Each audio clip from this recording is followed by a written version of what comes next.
Aquí comienza Desde el Fagot, un programa donde el fagot es el protagonista. Charlas con músicos y músicas, perspectivas y experiencias sobre el instrumento. Idea y conducción, Ezequiel Feingersch. Realización audiovisual, Tomás Bravo Sternberg y Federico Bravo.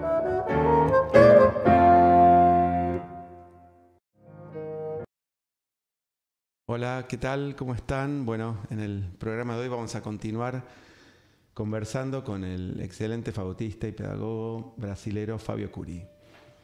Fábio, continuamos. Estábamos con tu viaje por Alemania, con tus experiencias con Thunemann, que debe haber habido muchas cosas positivas también, más allá de las sorpresas negativas que no dejan de choquearnos, como decimos, sobre todo también por, como hablamos hace un ratito, tener entre comillas, ¿no?, el ídolo en nuestra juventud como estudiante de una persona como Thunemann, que no solo era un gran fagotista, sino también que tuvo la posibilidad de grabar muchísimo con grandes orquestas y directores, sellos discográficos. Y para un instrumento como el fagot era poco común, ¿no? Después, como lo mencioné también, tal vez, vos fuiste a estudiar con él, pero los que no fuimos, en mi caso, yo fui a estudiar a Estados Unidos, conocimos otro mundo, tal vez que no conocíamos en los discos en nuestro periodo de estudiante, aquí en Buenos Aires o Brasil, pero que ocupaban orquestas impresionantes y que el fagot tiene escuelas, o tenía escuelas muy marcadas en el siglo pasado, más que ahora, creo, y sin embargo prevalecían por sí solas y eran fagotistas de primer nivel, que tal vez te hacían entender al fagot desde otro punto de vista, y veías a Thunemann después desde otro punto de vista, ¿no? No solo por no tener información, como era mi caso aquí en Buenos Aires, que buscaba, sino teniendo la información, pero desde otro punto de vista. Volviste a Brasil con tu esposa y trabajaron en San Pablo. Sí, volví para la orquesta de Campinas, donde tocaba antes, hasta el final de mi bachillerato en Unicamp.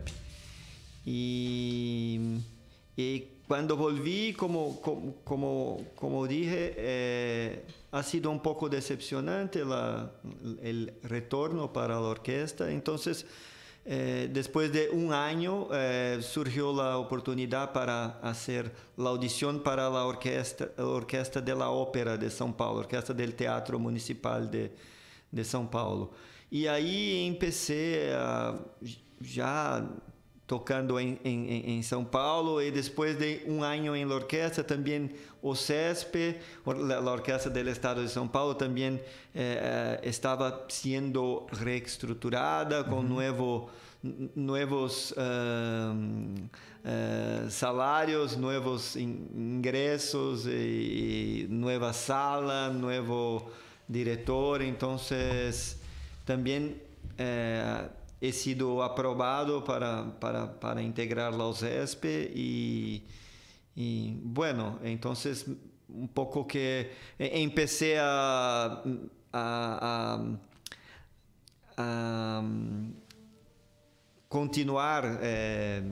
continué mis estudios en Unicamp haciendo un master degree, un mestrado, después también el doctorado en USP, y también unos años después tuve oportunidad de hacer el concurso para ingresar en la carrera académica en la Universidad de São Paulo. Entonces todo se consolidó por un tiempo y permaneció un periodo tranquilo por algunos años.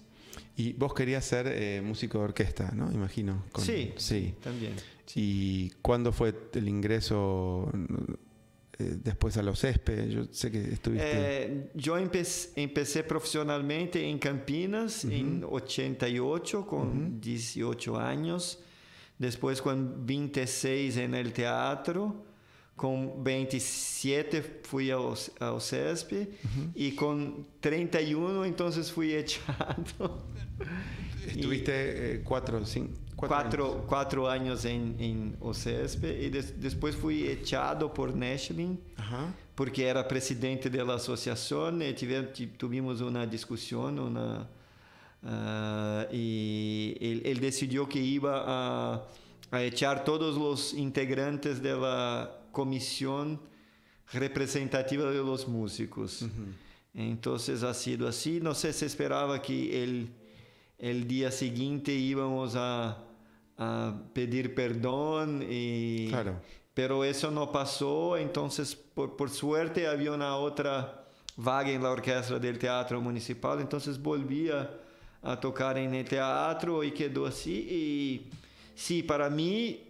¿Qué año fue? Eso fue 2001. Y claro, el proyecto de la OCESP recibía mucho más plata y tenía mucho más prestigio, y para mí artísticamente tendría sido mejor permanecer en OCESP, pero sí, nosotros luchamos la causa cierta, justa, claro, pero con un poco de ingenuidad. ¿Se dice? Sí, claro. Sí. Entonces, que políticamente con mucha ingenuidad. Y en el final sí tuvimos tuvimos que arcar con el prejuicio. Prejuicio, sí. Sí, mientras te escuchaba, yo conocía esta historia porque en el 2003 me contrató los CESPE por un poco más de la mitad de la temporada del 2003. Y fueron mis primeros vueltas del hemisferio norte para América del Sur. Sí. Y enseguida... Yo no me acordaba de eso. Enseguida los fagotistas me hablaban de tu caso, ¿no? Sí. Y yo era muy joven, mucho más ingenuo seguramente que vos. y todavía, como hablamos fuera del micrófono, al aire, uno de joven necesita hasta probarse que puede ganar un concurso, que puede pasar esa prueba tan difícil que te impone un poco el medio para poder llegar a vivir de lo que uno quiere, que es tocar en orquesta en este caso. Entonces no se fija mucho al principio en los contratos, en las condiciones laborales, ¿no es cierto? Y me di cuenta, después de lo que me ocurrió a mí también en los ESPE, por juntarte con uno, te enemistás con el otro, y cuando las situaciones contractuales son muy endebles, te pueden echar sin justificación alguna. Y eso te das cuenta cuando te pasa. Sí. En Santiago de Chile me pasó algo similar a lo tuyo en la orquesta también del Teatro Municipal, y me di cuenta de eso también cuando pasó. Ingenuamente uno lucha de una forma que contractualmente no te ampara, entonces el empleador puede hacer y deshacer como Nestlé o el otro director que lo nombraste, que está en Río ahora, Minchuk. Que es medio lo mismo. Que está también, está ahora en São Paulo. Ahora volvió a São Paulo. Él está en el Teatro Municipal en São Paulo. Yo incluso toqué con él después, porque cuando asumió yo estaba todavía en la orquesta, y salí, él continuó. Claro. Yo salí para seguir solo con exclusividad en la carrera académica, pero él continuó ahí. Sí, lo que pasa es que como creo, lo digo como hasta docente hoy. Y después también toqué con Nestlé. Sí. Retornó al Teatro Municipal en 2012, 2013. Entonces toqué con él también por unos 4 o 5 años. Sí, él vino al teatro, Nestlé y Minchuk, ambos Sí. Íntimos amigos míos después, Sí. cuando vienen de invitados, pero en el momento es complicado. Como en el fondo los directores son unos políticos culturales, Sí. y uno es un músico que, algunas excepciones, agarran más libros que otros, pero si no, se la pasan soplando o tocando frente a un atril. No Sí. estamos o no estaríamos preparados Sí. para lidiar con tanta política a una edad tan temprana como el músico suele entrar a una orquesta.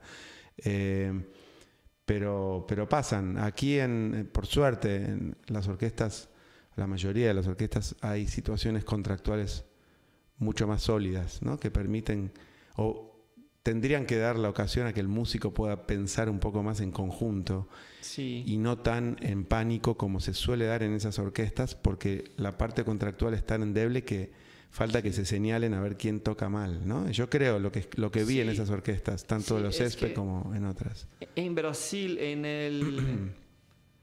el final de los años 90, en el medio de los años 90, se construyó una mirada, una perspectiva que Brasil tiene muchos funcionarios públicos, que la máquina estatal es muy grande, y coincidentemente yo escuché un podcast que hablaba que acá en Argentina hay el doble de funcionarios públicos que hay en Brasil. Pero no sé si hay una perspectiva muy neoliberal que piensa todavía que el Estado tiene que ser mucho menor. Y eso ya desde los años 90. Entonces las orquestas que estaban en São Paulo, que tenían músicos contratados en diferentes regímenes, pero algunos como funcionarios públicos, entonces estas migraron para una administración que era como una privatización de la administración cultural. Entonces el poder público concede por contrato la administración de las instituciones culturales, de los órganos culturales, por medio de organizaciones sociales que son privadas. Eso todavía era mejor do que cuando, por ejemplo, yo estaba en OCESP, que Naschling decidió que iba a hacer audiciones nuevas para todos los músicos en 1996.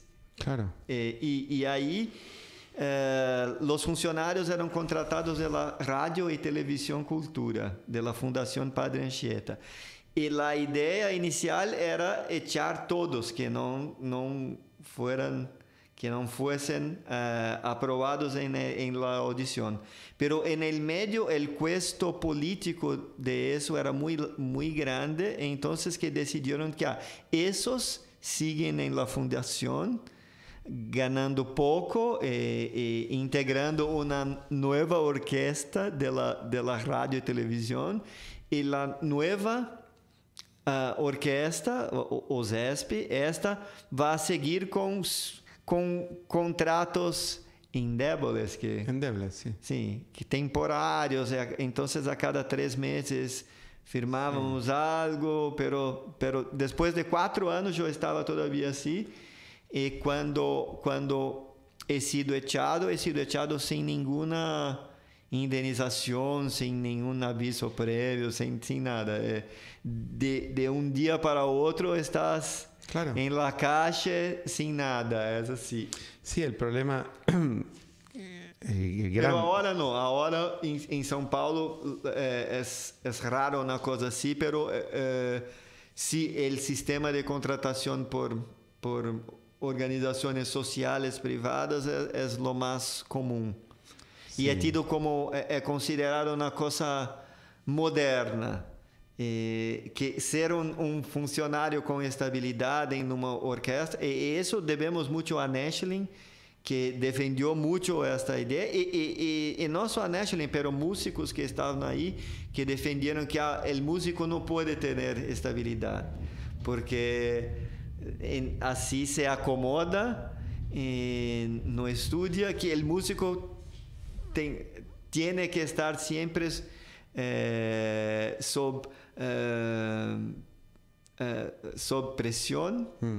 Entonces que una situación laboral incierta sería para la parte musical sería buena. Un poco de... Mira, yo creo que entiendo lo que decís, y uno siempre dice que todas las experiencias son positivas al final, más allá de que algunas son dolorosas y duras, pero hoy te lo puedo decir con experiencia de 50 años.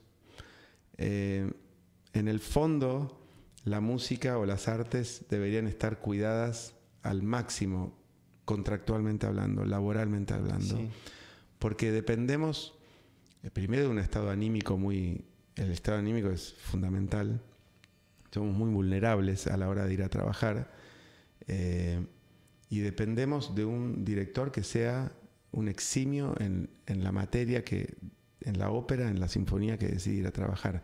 Y si no es tal, uno se empieza a chanchar, como decimos, sí. Pero por un desgano natural del músico que no lo querés perder desde que tenés 5, 11 años que querés ser músico. Sí. Pero la culpa es del director, no del músico. Si hay un mal director, el músico no va a rendir como tiene que rendir.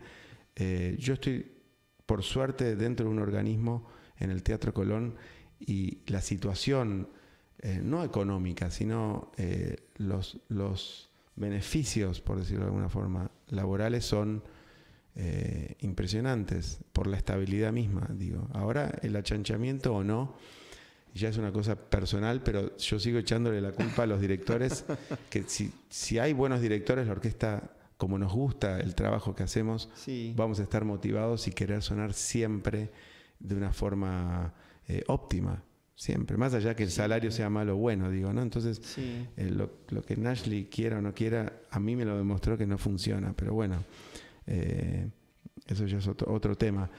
Pasa en Chile también, pasa en Río de Janeiro, lamentablemente pasa en muchos lados, y los jóvenes que quieren ganar un puesto porque quieren sí. Vivir de eso, y aparte es como un examen de fin de curso, ¿no? Sí. El concurso de orquesta, no se fijan en todo eso al principio y quieren entrar a toda costa. Decidiste dejar las orquestas, sí. ¿No? Sí. ¿Por qué? Bueno, por algunos elementos, algunos factores, se puede decir así. El primero porque, no sé, es un poco el curso natural de mi vida, porque yo estaba me preparando para eso, había ya algunos años, para estar solo en la universidad. Porque, bueno, fueron, no sé, más de 30 años en la orquesta, entonces para mí era suficiente, y yo sentía que yo quería dedicarme a mis propios proyectos y no al proyecto de la orquesta o al proyecto del director que estaba ahí, no que fuera Nashlin o fuera Roberto, cualquiera, sí, pero yo sentía que no estoy en la orquesta, no trabajo para mí o no trabajo por mis ideales o mis sueños. Entonces para mí era mejor también, porque con el tiempo, cuando he sido echado de los ESP y volví al teatro, mi actuación ahí fue un poco instable. En algunos momentos sentí que yo no estaba siendo así tan valorizado como yo pensaba que debería ser, y entonces que mis energías yo las destiné para una carrera como solista, para hacer grabaciones. Y de hecho, sí, eso me gusta más hacer música de cámara y tocar como solista que tocar en la orquesta. Para mí, estaba en la orquesta un poco cansativo ya. Entonces, no sé, acho que era el tiempo. El momento. Sí, pero para un fagotista es muy... Cuando hablamos, un fagotista que toca solos con orquestas, que toca música solo. Sí, puede ser, pero la vocación del fagot es tocar en la... O fagot es un instrumento de orquesta. Entonces, es una experiencia fundamental para todos los fagotistas. Entonces... Sí, después de 30 años yo estoy muy tranquilo de decir, sí, para mí... Lo hiciste, claro. Sí, está bien. Entonces, pero no me arrepentí de eso, estoy muy bien. La pedagogía, el cargo, mejor dicho, de docente en la Universidad de San Pablo, ¿lo obtuviste cuándo? En 2002 oficialmente y desde 2000, de 2000 a 2002 como profesor sustituto. ¿El único profesor o compartís cátedra? No, único profesor de fagot. ¿Y cómo fue, un poco para atrás, tu relación con Noel de Vos? Que Sí. Es un tema que sí. Está bueno conversar. Sí. De Vos era una figura muy cautivante y muy generosa y un gran maestro, un gran virtuoso. Entonces, sí, Brasil, cuando pensamos en el repertório internacional para fagot, entonces pensamos en los conciertos de Vivaldi, que son muy numerosos, pero la producción brasileña tiene un destaque especial, particular, porque es para el fagot. Para fagot, sí. Entonces todos, Villa-Lobos tiene obras, sea la ciranda o las cosas para fagot en la música de cámara. Mignoni escribió, tal vez el compositor que escribió más piezas, más obras para fagot. Tenemos obras de Camargo Guarnieri, su choro para fagot y orquesta de cámara. Tenemos Claudio Santoro, Guerra Peixe. Tenemos cosas de música de cámara, sí. Pero tenemos Almeida Prado, tenemos Lindenberg, Cardoso, y todo eso, vos pensás José que Siqueira. Entonces, ¿todo eso fue gracias a Noel también? Sí, en una buena parte sí, yo pienso que sí, que tener de Vos, eso nos dio un gran impulso. Y él estaba siempre muy dedicado a los alumnos, tenía mucha paciencia, sí, y era muy apasionado por el fagot. Entonces, cuando yo iba a los festivales de verano o de invierno, y pasábamos delante del hotel, entonces estaba siempre Noel de Vos ahí, y yo pensaba, qué increíble que es eso, porque está ahí, está como profesor, estamos lá, y él está todavía estudiando. Entonces era muy aficionado, muy apasionado, y solo hablaba de fagot, sí, una persona totalmente apasionada por el instrumento, y por la música, y por la música brasileña también, porque no era brasileño, y no es una cosa tan trivial así que las personas, los brasileños o los argentinos, que nosotros queremos mismo tocar el repertorio brasileño o latinoamericano. Nosotros tenemos mucho la mentalidad muy colonial, ¿sí?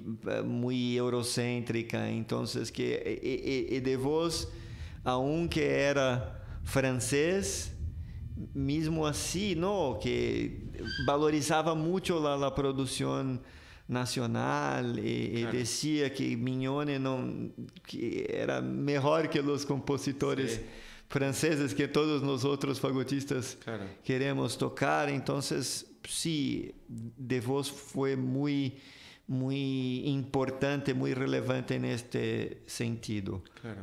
Y podría tocaba todas las obras, tenía una técnica increíble. Claro. Sí, me olvidé de mencionar a Maurice Allard también, en tu paso por Thunemann, que fuiste a Europa, por eso lo digo, que ya se había jubilado. Maurice Allard. Claro, ya no estaba, que estaba Oden, imagino, Gustavo Oden. Pero Noël de Vos, siendo compañero de Maurice Allard, era también una posibilidad con el cual ir a estudiar, digo, más allá del fagot francés, sí, ¿no? Claro. Sí. Vos no fuiste nunca a estudiar con él así. No como regular en la universidad o haciendo un curso en una escuela, pero sí, algunas veces en el año iba a Río o iba a un festival donde iba a lecionar. Entonces sí, tuvimos un buen contacto. Porque yo puedo decir. Viste que Noël de Vos hizo en Brasil lo que Maurice Allard hizo en Francia con los compositores Jolivet y todos los que le escribían, ¿no es cierto?, a él y a Derain. Y sin embargo también hay una desvalorización, porque nosotros por ahí soñábamos con conocer a Maurice Allard y tocar, pero lo teníamos a Noël de Vos de acá muy cerca y siempre lo mirábamos como... Pero para mentalidad colonial no es lo mismo que es francés, estaba ahí, pero una vez que está en... Ya está. Ya está. Ya está, claro, nos pasa a todos. Pasa a todos. Sí. Cuando te decidís quedar, sos un local, ya está. ¿Por qué? Y bueno, es un defecto que debería cambiar. Tenemos que ir a una pausa. Dale, después seguimos. Quédate escuchando desde el fagot.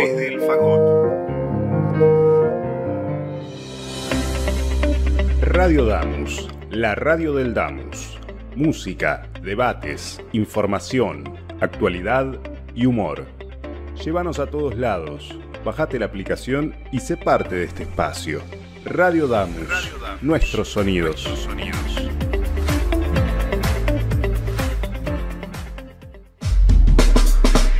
Programación 2022. Tardes contemporáneas.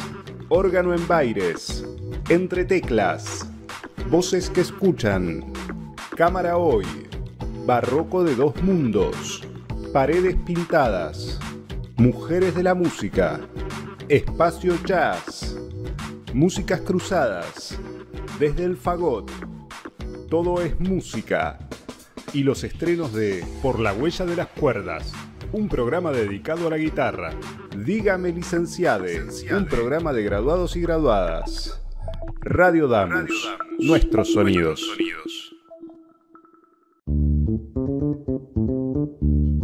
Radio.damus.musica.ar.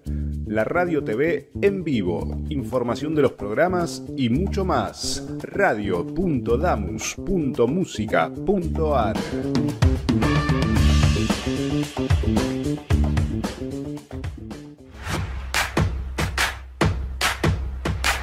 ¿Querés difundir tu empresa, negocio o actividades? Escribinos a radiodamos@gmail.com. Ofrecemos planes a medida y a precios accesibles. Radio Damus. Sonamos cerca.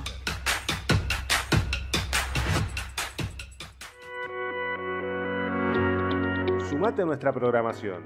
La radio del Damus está abierta a propuestas. Si sos docente, no docente, estudiante, graduado o graduada del Damus, tenés tu lugar en la radio. El espacio es gratuito y te ayudamos a preparar tu programa. Escribinos a radiodamus@gmail.com o buscanos en Facebook e Instagram. Radio Damus, tu radio.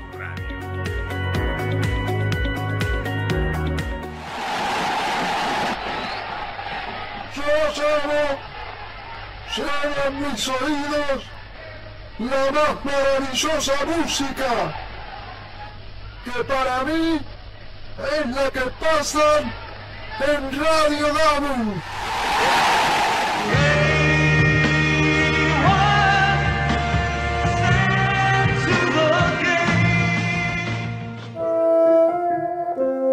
Seguimos con Desde el Fagot.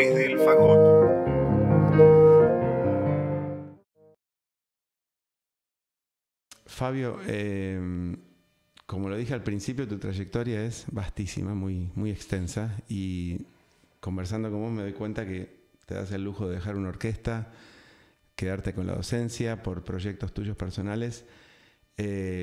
Lo digo por experiencia, no tanto como la tuya, no llegué a hacer tantos proyectos, estoy en una pausa artística en este momento, pero sé, por lo poco que hice, que es muy difícil realizar un proyecto, por ejemplo, como un disco, un CD solista o hasta de cámara. A nosotros siempre somos malcriados y hacemos lo que nos gusta, y creo que el CD, justamente como no vemos el rédito económico, lo hacemos de todas maneras. Sí. Pero no suele ser los casos, por lo menos en mi parte, de que el sello te contrate y te pague y salgas ganando económicamente y sea una producción artística económicamente favorable, sino es todo lo contrario. Generalmente uno lo produce económicamente, lo produce artísticamente, el diseño y muchos detalles que es interminable. Y aún así hay que competir, entre comillas, con los CDs de sellos importantes, y los alumnos y alumnas después, como nosotros, en la época que adorábamos a Tuneman, sí, decidimos cuál es mejor o peor. Sí. Esa desventaja, ¿vos cómo la ves? ¿Cómo fue tu proceso?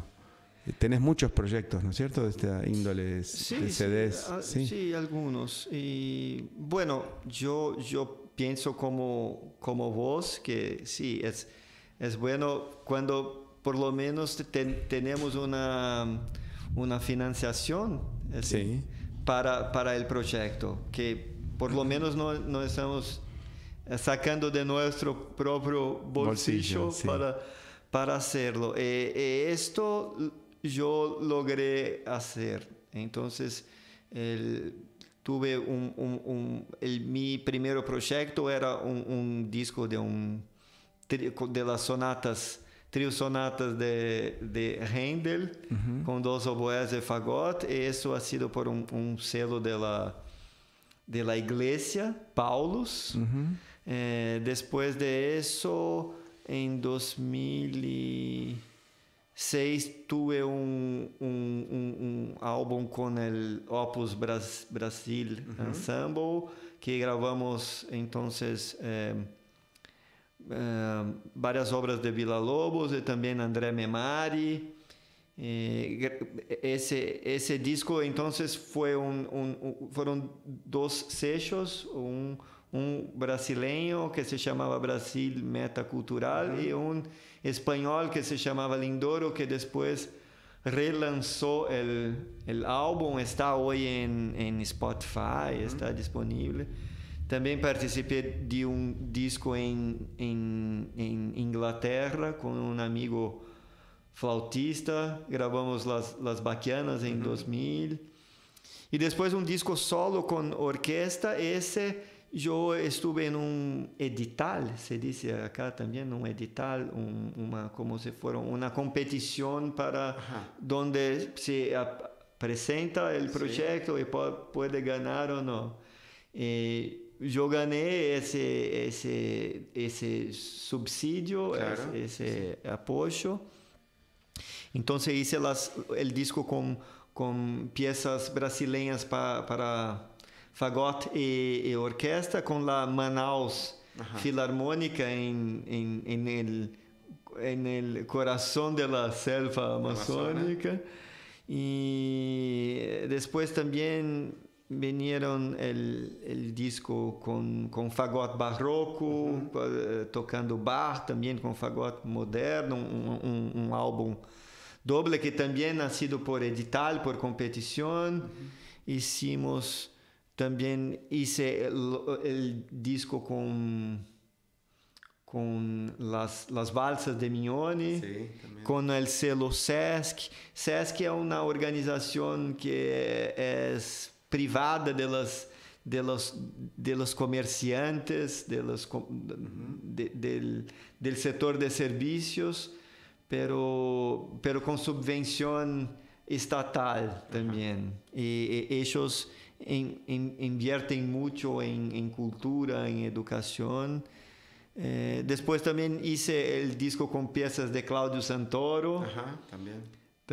También que fue con competición. Y después grabé con el quinteto de vientos, Zéfiros. ¿Y la parte artística, la producción, la haces vos o tenés ayuda de alguien? Na mayoría de los casos hicimos nosotros mismos que grabamos, los artistas.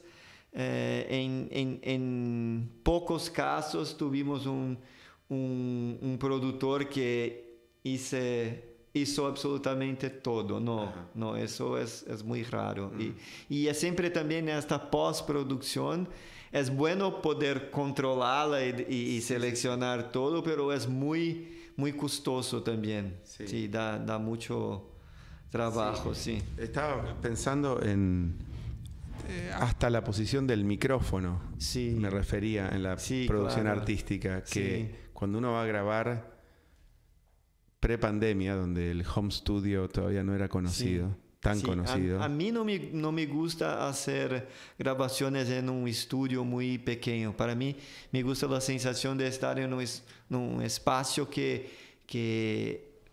tenga una acústica natural, confortable, que uno se siente. Pero el desconocimiento y el prejuicio que hay con respecto a grabar el fagot mismo es mucho mayor a grabar guitarra eléctrica. Entonces, el sonido que uno después llega a tener en la grabación, con el esfuerzo abismal que es preparar Mignone o lo que te decidas grabar, es hasta una sorpresa bastante ingrata en muchos casos, porque una vez que se grabó y el conocimiento, como digo, ya no está universalmente probado, que todo el mundo sabe que al fagot se lo graba con un micrófono aquí y va a sonar como vos querés que suene, ¿no? Eso te enterás generalmente después de la grabación. Sí, bueno, yo cuando yo tocaba en la orquesta y por toda mi carrera en Brasil, entonces que yo decía que iba a hacer una tarjeta una tarjeta profesional que iba a decir Fábio Curi, fagotista, especializado en diretores malos, incompetentes y situaciones adversas. Entonces nosotros como músicos en América Latina, nosotros tenemos que lidar y superar muchos problemas. Entonces, se está en Europa y se tiene una tradición de grabación, que el Tom Meister sabe exactamente qué micrófono va a emplear y tiene. Y en Brasil y Argentina hay personas que están un poco haciendo experiencias y por suerte puede ser bueno, pueden ser no tan bueno, sí, pero es mucho más difícil. Yo estaba en un festival en Campos do Jordão, que es un festival a que ya fui muchas veces, un festival muy importante, muy conocido en Brasil, y hicieron como una mesa redonda, un panel discussion, un painel donde cómo hacer carrera en el exterior, en el extranjero. Y yo y algunos colegas, incluso argentinos, estábamos bromeando porque eso es fácil, hacer la carrera en el extranjero. Difícil es hacer en casa. Y sí. La carrera, sí. Entonces, sí, es más difícil, pero... sí, yo disfruté las oportunidades que tuve y intentando hacer lo mejor con todas las limitaciones que se presentan. Claro que se presentan. ¿Cómo ves en la docencia los pros y los contras para los alumnos y alumnas hoy, con respecto a nosotros que fuimos la generación que conseguía partituras e instrumentos, te diría, de las primeras generaciones? Acá nuestros maestros tenían el fagot que se conseguía y la partitura ¿no? El docente se creaba también por quién tenía o no el método de estudio. Entonces, ¿cómo hoy los pros y los contras, vos como pedagogo en San Pablo, cómo los ves? Yo veo que ahora los estudiantes tienen un incomparablemente más acceso en comparación con nosotros en nuestra generación. Entonces todo está ahí para escuchar muchas grabaciones.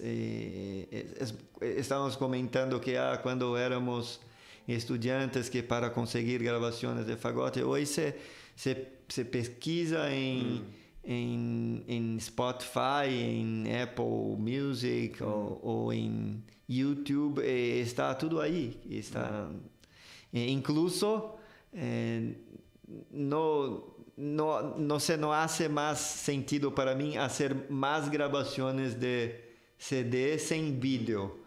Claro. Pienso ahora que hacemos no más el CD físico, hacemos grabaciones con vídeo y después usamos también como streaming. Claro. Porque nadie compra un CD más. Então estamos en una otra realidad. Y también, no sé, pero en Brasil vivimos ahora con Bolsonaro una gran crisis y en los últimos años la educación de forma general fue muy dañada. Y las universidades públicas y también el ensino musical y la carrera musical dentro de este contexto. Entonces, lo que veo es un poco una disminución de las oportunidades en la escena musical. Entonces, hace unos 10 años estábamos num gran clímax de búsqueda por el curso de música. Había artículos en los periódicos que decían que la carrera de músico ahora está siendo más valorizada, que los salarios son mejores, las condiciones son mejores y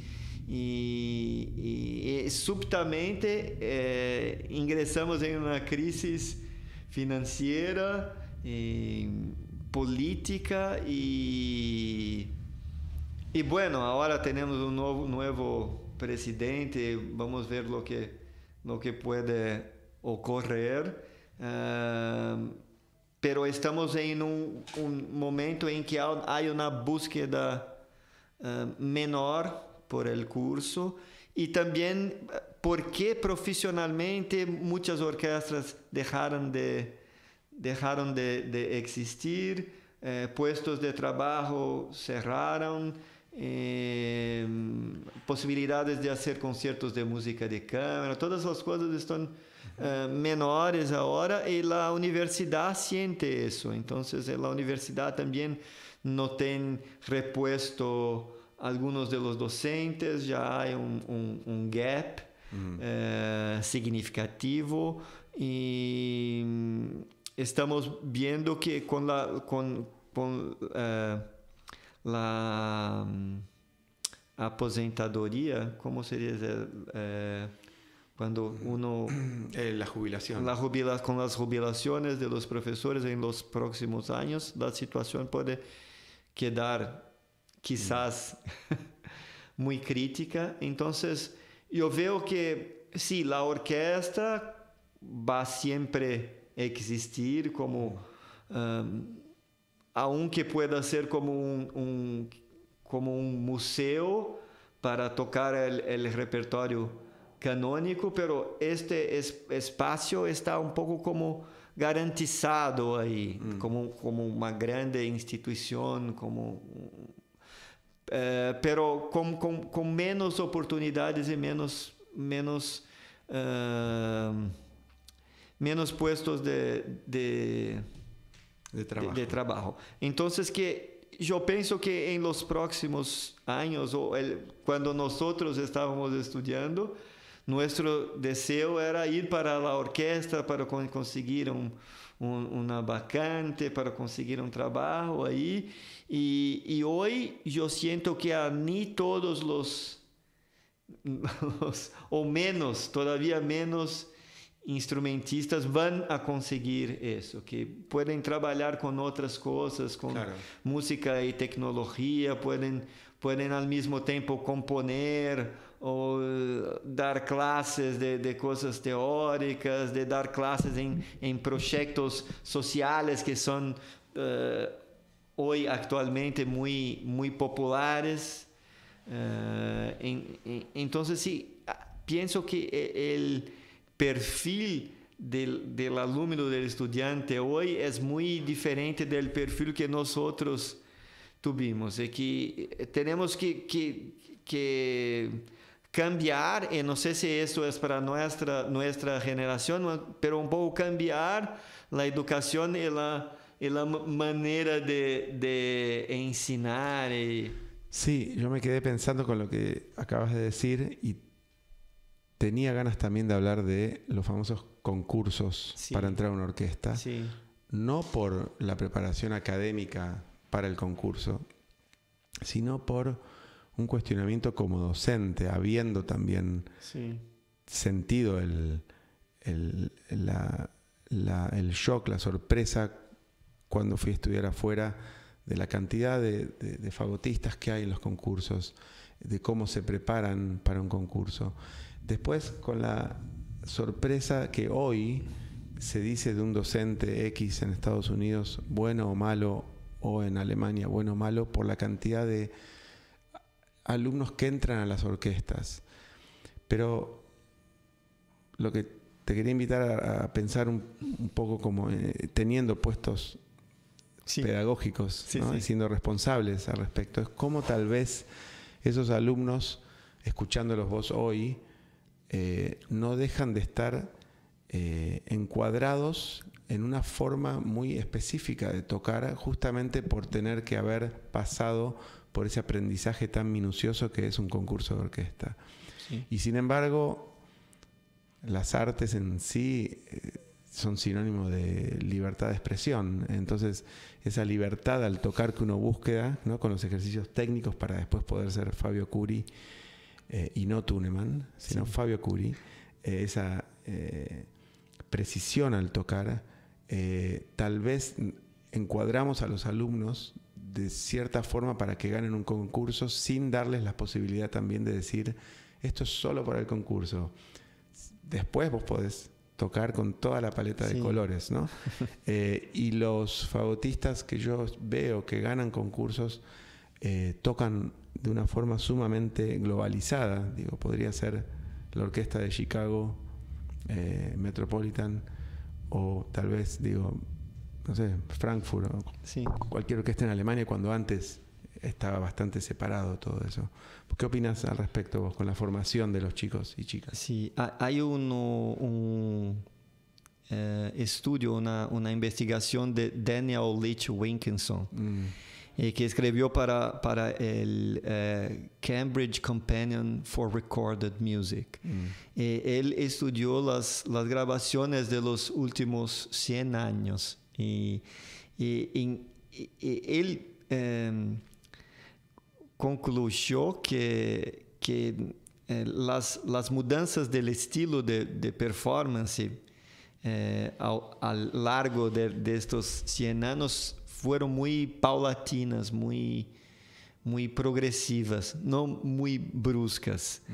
Eso se da porque los músicos clásicos son muy conservadores, entonces que hay muy fuerte la idea de la tradición.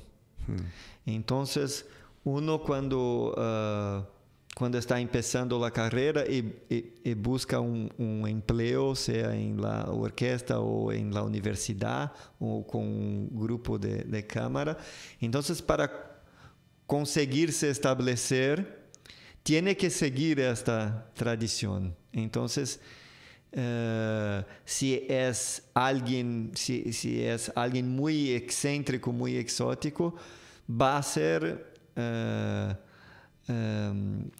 refutado, va a ser rechazado. ¿Sí? Entonces, para que consigas, mínimamente precisa estar en aceptar la tradición y hacerlo mínimamente considerando estos aspectos. Pero, por otro lado, si es muy tradicional y que hace como una imitación de su maestro o de un determinado intérprete, entonces que las personas van a pensar que esto es muy banal. Claro. Es muy porque está haciendo una copia, porque está siendo muy tradicional. Entonces también el músico que es solo conservador, que es solo convencional, tradicional, ese también no puede conseguir su empleo, su puesto, pero no va a influenciar verdaderamente sus colegas de una otra generación. Entonces se concluye que